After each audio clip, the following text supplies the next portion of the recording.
ఐక్యత ఈపీపీ విధానాన్ని EO number 396ని EO number 396గా ఈ వృత్తిలో కొనసాగుతున్నాను. కానీ ఇటీవల రాష్ట్ర ప్రభుత్వం దస్తావేజు లేఖలతో పని లేకుండా, దస్తావేజు లేఖలకి ఉపాధి లేకుండా ఉండేలా చేస్తూ జీవో నంబర్ 396 అనే జీవోని జారీ చేసింది. ఆ జారీ చేసిన జీవో సారాంశం ఏంటంటే, మీరు రిజిస్ట్రేషన్ అమ్మాలన్నా కొనాలన్నా ఏం చేయాలన్నా దస్తావేజు లేఖల ప్రమేయం లేకుండా ఒక ప్రైవేటు వ్యవస్థకి ఈ దస్తావేజుల రిజిస్ట్రేషన్ ప్రక్రియని మార్చింది. దానివల్ల మాకు ఎటువంటి ఉపాధి లేకుండా రాష్ట్ర వ్యాప్తంగా ఉన్న 4 లక్షల మంది దస్తావేజు లేఖర్లు, స్టాంప్ బ్యానర్లు, డిటిపి ఆపరేటర్లు రోడ్డున పడే పరిస్థితి వస్తుంది.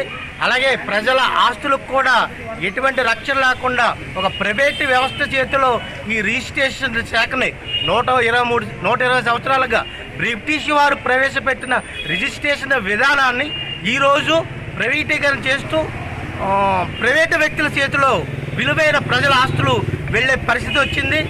దానివల్ల ప్రజల ఆస్తులకి రక్షణ ఉండదు, మాకు ఎటువంటి ఉపాధి ఉండదు. కనుక ప్రభుత్వం ఈ విషయం మీద పునరాలోచించి మా వల్ల ప్రజలకు కానీ ప్రభుత్వానికి ఇప్పుడు ఎటువంటి అపకారం లేదు, ఏమీ లేదు. కొనుక్కున్న వాళ్ళకి న్యాయం చేస్తాం, మాకు దగ్గరికి వచ్చే పార్టీలకి మేము సంపూర్ణ న్యాయం చేసి రీసేల్ చేస్తున్నాం. మా వల్ల ఎప్పుడు ఎటువంటి తప్పు జరగలేదు, ప్రభుత్వానికి నష్టం లేదు. కాబట్టి మమ్మల్ని ఇలాగే కొనసాగించి పాత పద్ధతిలోనే రిజిస్ట్రేషన్ కొనసాగించాలని కోరుతూ భీమవరం దస్తావేజు లేఖల సంఘం తరఫున కోరుతున్నాం. పీపీపీ విధానాన్ని జీవో నంబర్ 396ని జీవో నంబర్ 396ని దస్తావేజు లేఖల ఐక్యత, దస్తావేజు లేఖల ఐక్యత, దస్తావేజు లేఖల ఐక్యత. పీపీపీ విధానాన్ని జీవో నంబర్ 396ని దస్తావేజు లేఖల ఐక్యత.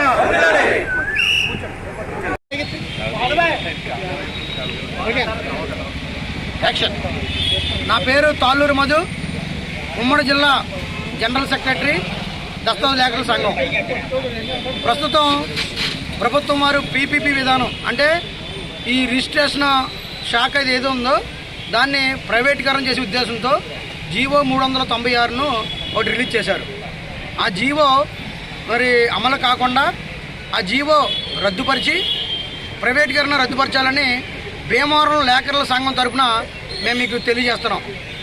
ఎందుకంటే ఇది ప్రైవేటీకరణ అయితే కనుక సుమారు ఈ వ్యవస్థపై ఏదైతే రిజిస్ట్రేషన్ శాఖలో పనిచేస్తున్న దస్తావేజు లేఖర్ల అసిస్టెంట్లు, స్టాంప్ వెండర్లు, డిటిపి ఆపరేటర్లు సుమారు 4 లక్షల మంది పైనే కుటుంబాలు రోడ్డున పడతాయి. కనుక మా వల్ల ప్రభుత్వానికి ఎప్పుడూ నష్టం లేదు. ఎప్పుడు మరి ప్రభుత్వం మాకు ఎప్పుడు రూపాయి స్టైఫండ్ కూడా ఇవ్వలేదు. కానీ ఇప్పుడు ఈ జీవో రావటం వల్ల ఈ 400 కుటుంబాలు రోడ్డున పడి మరి దిక్కులేని కుటుంబాలుగా అవుతాయి. ఎందుకంటే దీంట్లో చాలామంది కేవలం ఈ వృత్తిపైనే ఆధారపడి జీవించే కుటుంబాలు. మా పిల్లలు చదివించుకోవాలన్నా, మరి మేము ఇల్లు పోషించుకోవాలన్నా, రెంటలు కట్టుకోవాలన్నా ఇదే, మాకు వేరే ఆల్టర్నేటివ్ కూడా లేదు. కనుక ప్రభుత్వం వారు మరి గౌరవ చంద్రబాబు గారు ముఖ్యమంత్రి గారు మా లేఖల వ్యవస్థపై మీరు చిన్న చూపు చూడకుండా మా యందు దయ ఉంచి ఈ జీవో 396ను రద్దుపరచాలని, పీపీపీ విధానం ప్రైవేటీకరణ, ఈ రిజిస్ట్రేషన్ శాఖను ప్రైవేటీకరణ చేయకుండా మీరు చేయాలని కోరుకుంటూ పశ్చిమ గోదావరి జిల్లా కమిటీ తరఫున మీకు తెలియజేస్తున్నాను. Thank you.